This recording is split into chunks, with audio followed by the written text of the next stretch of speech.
होशबा महंगाई ने अपोजिशन इत्तेहाद को एहतजाज का नया रास्ता दिखा दिया। नून लीग के कायद शहबाज शरीफ ने सियासी रहनुमाओं को लाइन पे ले लिया। लीगी कायद ने बिलावल और फजल रहमान के बाद आज सिराजुल हक महमूद अचकजई को फोन लगा लिया।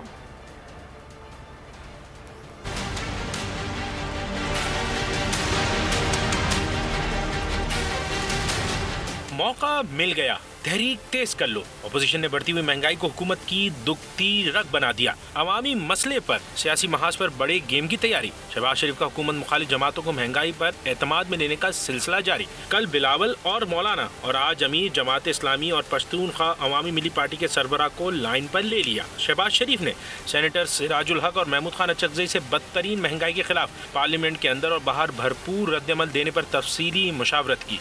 कायदीन ने पार्लियामेंट के मुश्तरका इजलास की हिकमत अमली और नैब तरमीमी ऑर्डिनेंस के हवाले से भी बयानिए पर बातचीत की।